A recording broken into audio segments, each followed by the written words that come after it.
Right, we are standing here today at Mogale City Test Centre. There it is. And I have George. George, you have an interesting surname. It's written my middle name. What is your surname? My name is George Raftopoulos. I'm a Chief Provincial Inspector at Gauteng Provincial Traffic, now called Gauteng Traffic Police, Department of Community Safety. I would never remember that, so thank you for that, George. George, we are standing here in front of probably one of the most unroadworthy rigs I've seen in my 38 years of truck journalism. George, tell us about how this came about. I believe it's Botswana registered and you picked it up yesterday. What happened? I received a phone call from one of the Mogale City traffic officials requesting me to go out to Pinehaven crossing because there was a truck that they thought was unroadworthy and overloaded. I arrived there and then I found this truck there. Okay, George, it's a bit of a horror story. You want to walk us around a little bit? It's an old Foden, which I haven't seen for years. You want to just walk around? I mean, you won't show all the faults because you're going to be here all day.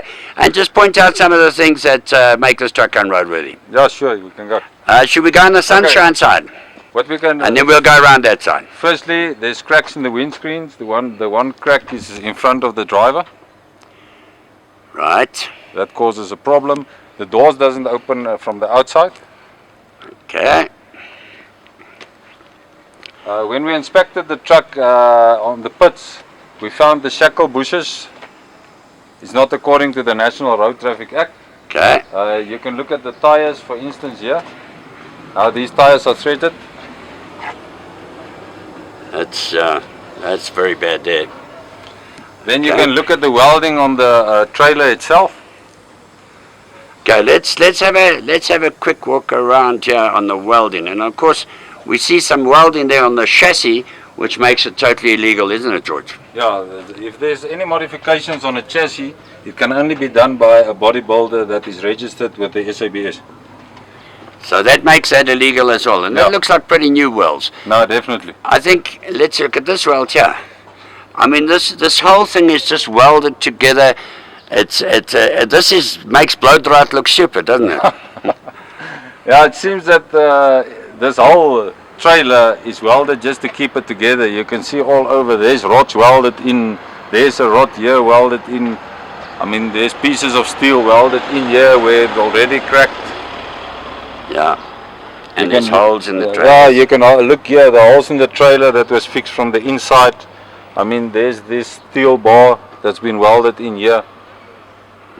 Then on some of the tires we found that there's wheel nuts missing, as well as there's the broken wheel nuts as well.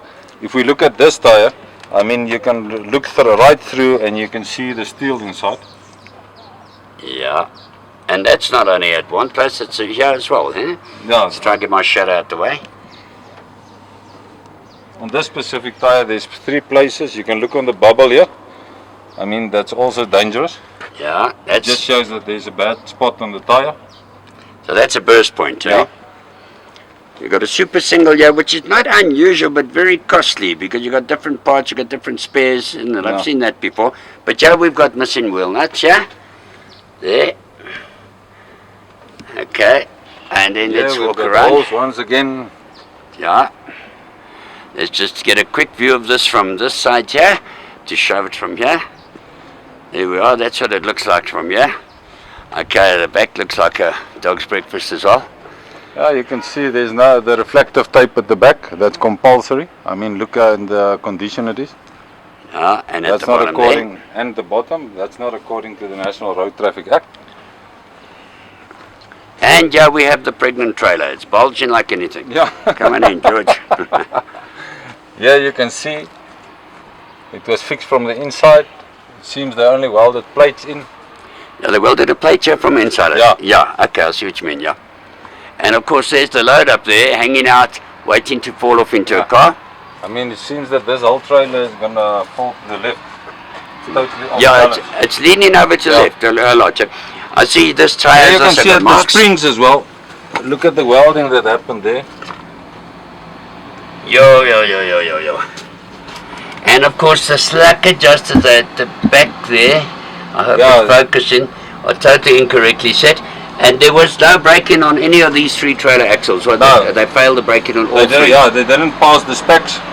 Then if you look at this trailer here, I mean this is cutting the tire. You can see it there. Yes. The load, it seems that every time it goes through a bump, it just hits the tire and it cuts the tire. Yeah. Then if So you look, let's see. the tires overall, I mean the condition of the tires is not, some of the tires is not according to the National Road Traffic Act. Okay, where we looking at over there. If you look at this area here, I mean even the welding is coming loose here. Yeah. So they've just grabbed metal everywhere and Yeah, just it seems welded so. it on, hey? It seems they just took anything they could find and just welded it on. I believe this was taking this load to score metals. I wonder if they were taking the trailer or the load to score metals to melt. If you look at this piece here, I mean look at it's been welded in here. My goodness, that is... Yeah, it's a plate on the Yeah, bottom, it's eh? a plate on the bottom. And I mean there, the welding is already coming loose certain places. There's new welding. There's a new crack there. Yeah, I mean here the welding is broken already. right. And we can't get underneath, but I did take underneath over the pit, and it's a mess underneath there as well. Yeah, look Yeah. at these plates. They grabbed all different kind of steel. Yeah, it seems they used everything they could find just to Yeah. keep it keep it so that they can transport this. If you look the welding also here, this is also part of the chassis. Let's try get in there. There's, it's cracked there. Yes. I mean, then it's welded. This welding is also That's- cracking. Piece of angle line welded in here.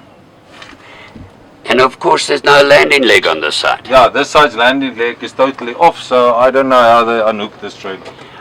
You got the landing leg over there, on that side over there. We're scared to pull the air tank in case you get full of oil. And that is where the landing leg is supposed to be on the side. Supposed to be So, on this side, yeah. as you say, George, this thing probably hasn't been unhooked. For No, I ages. can't believe that it has been unhooked for a long time, because if you look there, I mean, where the landing leg's supposed to be, I mean, there's, it's cracked. So I don't know, it seems they just took it out. Yeah. And if you look here, also how they fixed it here. Yeah, they put a plate inside, Yeah. huh? So it's all to stop everything falling out. Falling out, yeah. I don't know how this vehicle traveled from Botswana all the way here. Well, it Really. got through the border post, and I Yeah. think we should find out. Yeah, that's scary, because apparently they waited there as well. On the double axle, we just waited now, and it's overloaded on the double axle. Yeah. If you work out the DT of the truck, the horse that's pulling the trailer, I mean, it worked out that this thing is nearly 9 tons overload. But the problem we're sitting with, there's no manufacturer maker plates on these things. Yeah. That is the big problem, but we're discontinuing both now. Obviously we're going to take the driver into SAPS. Currently we're still deciding if we're going to open a case or we're just going to give him a ticket to pay on the spot at SAPS. Okay, so George, let's just go around here and have a look. Okay. The steps is in a That's- good condition. Sorry? The steps is in a good Oh, condition. yeah, and they're homemade as well, I see, eh? And look at the top there, how it's welded there, that Yeah, except bracket at yeah. the top. And you can see the load, and look at the pregnant trailer. George, I just want to ask you, the driver now, this vehicle is now impounded. We have a problem in that it's Botswana registered.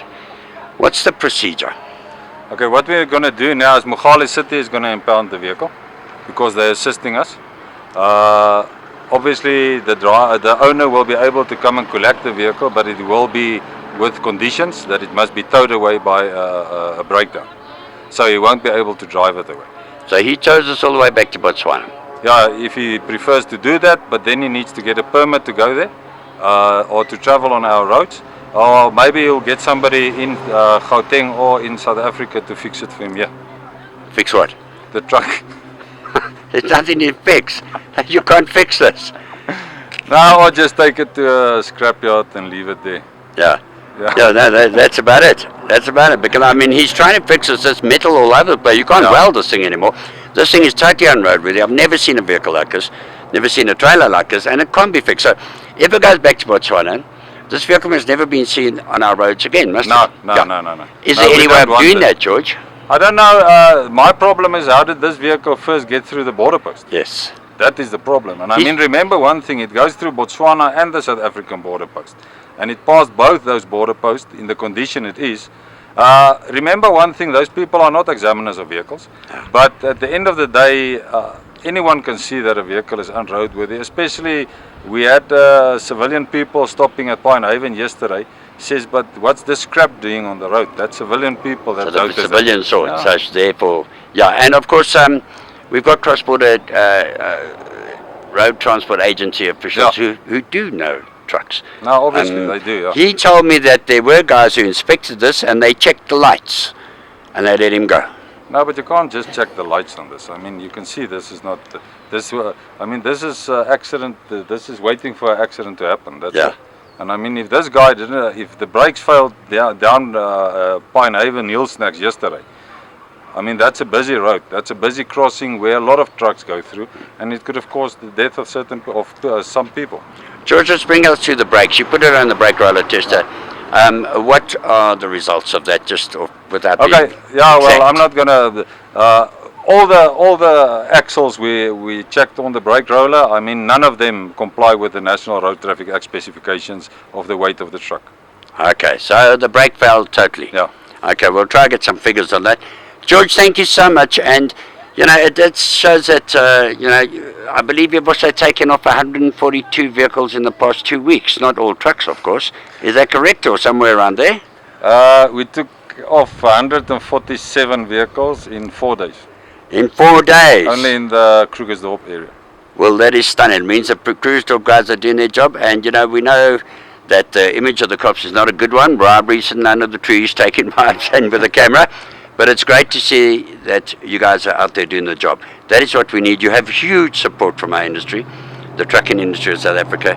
Keep it up, George, and thank you for getting this rig off our roads and for saving my and so many families, including yours, out there. No, it's Thank my you, George. job, but thanks very much. We appreciate it.